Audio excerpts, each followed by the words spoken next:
Delicious food, so delicious, so necessary, and yet so full of surprising ingredients you never knew were there. Yes, you may think you're doing the right thing by filling up on so-called healthy or lower-fat foods, but are they really as healthy and low-fat, as they say? Joining me now is the Medicinal Chef, Nutritionist, Dale Pinnock.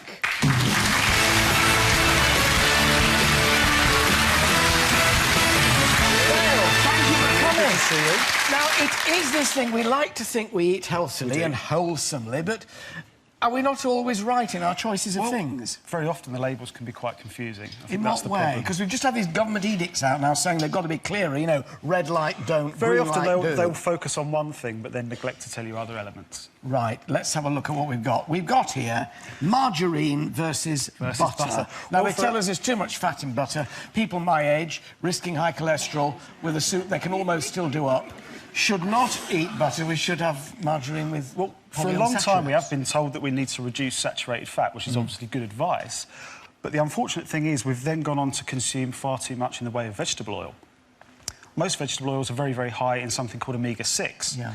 It's an important fat, but if you have too much, it can cause a lot of problems, especially for the cardiovascular system. So it's moderation in all things, aren't That's we, then? exactly it. That's exactly my point. I would say gravitate towards butter. So would you say if you have a piece of toast in the morning, if you always have toast every morning, should you put butter on it every morning? Butter, but just use it sparingly.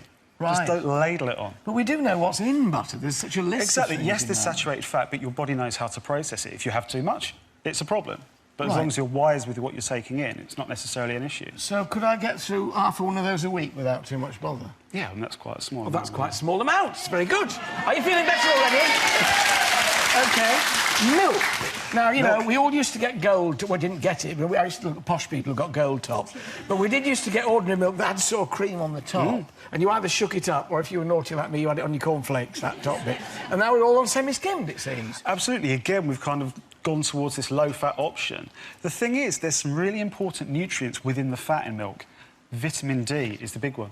Vitamin D is a fat-soluble nutrient, and it's one that becomes really important at this time of the year. I've been reading about a lot of people going short of vitamin D at the moment. Yes. That could be one reason why. Well, the primary source of vitamin D for humans is the conversion of cholesterol within the skin when we're exposed to ultraviolet radiation. So if you're eating... us Brits have a bit of a problem. We do, because we no don't sunshine. get Exactly. There's very, very few food sources. So we could have full-fat milk without it? Yeah, but again, it's the moderation issue. So, I mean, obviously, if you're drinking like 2 pints a day, it's a problem. Yeah. But in your tea or in your coffee, or that's no problem then. Oh, It's don't you feel amounts, better? I small do. amounts. And these little things the probiotic drinks, you know, something that's really quite trendy at the moment. There's the good, the bad and the ugly with them. Yeah. There's some that are very, very high in sugar. Right. And only a small amount of bacteria within an individual serving. So read the label. What sort of sugar should we not be having? What amount of sugar should you avoid? What is high? Really, if you look at, like, something that's a very small serving, and it seems to have a lot of sugar per grammage, then... Resist it. Now, here we've got dried fruits, bananas and Jaffa cakes. Yes. Now, dried fruits obviously can be a healthy snack, but bearing in mind, when you dry the fruit, you do actually really, really concentrate the sugar in it. Right. OK? So a little bit here and there, absolutely fine. A 30-gram portion of this, you look at 145 calories. Ooh, you're looking at 12.8 grams of sugar. Yeah. It's equivalent to having a couple of Jaffa cakes. So you think you're being healthy having those? You could actually have a couple of Jaffa cakes? Yeah, they absolutely can be healthy, but smaller portions. So go towards fresh fruit. So there we are. We've got 3 teaspoons of sugar. I think that was the voice of God. Right, fine. Yes, I've taken the warning, it's OK. So, over here, let's look at these cereal bars. Cereal bars. Again, really, really promoted as being something that's very, very nutritious, very, very healthy, often incredibly high in added sugar as well. Right. Okay. So we've got Nature Valley Crunchy Granola Bar, and that's got...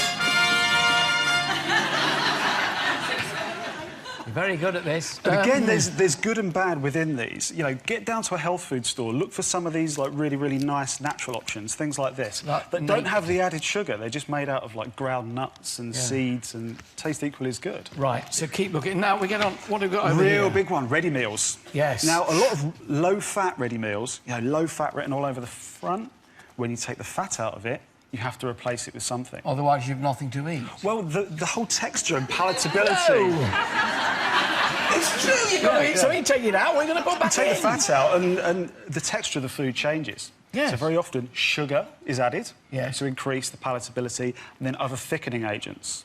OK? Right. So I would say, where possible, move towards trying to make things from scratch. Learn a few simple dishes. So, this is just an example, not the one's getting at M&S, but Marks & Spencer's Count on Us low fat has got...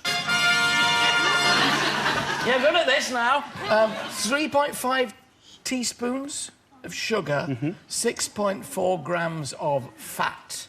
That's a heck of a lot. Yeah, then you also need to be aware of salt content, what types of fats are in there. Again, we spoke about omega-6 a minute ago.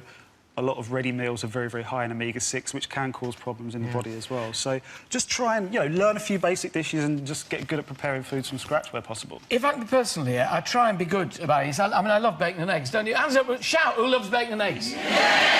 Hot breakfast, wonderful. I allow myself one a week and I have porridge every other day because I worry about cholesterol in eggs. We grow our own eggs, we've got chickens, so... There is cholesterol in eggs, but that has no bearing on serum cholesterol whatsoever. It doesn't? The biggest thing that will raise your cholesterol is fast-release sugar.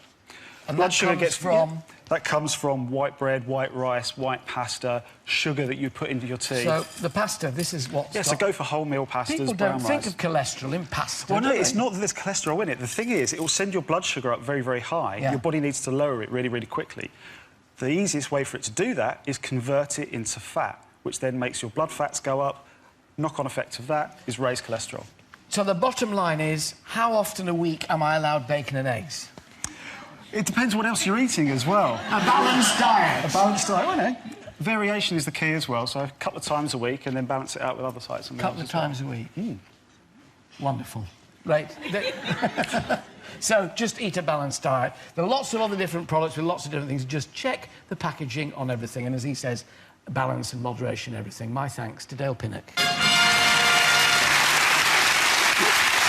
Still to come, controversial dog trainer, Cesar Milan. Plus, if you'd like to live like a Downton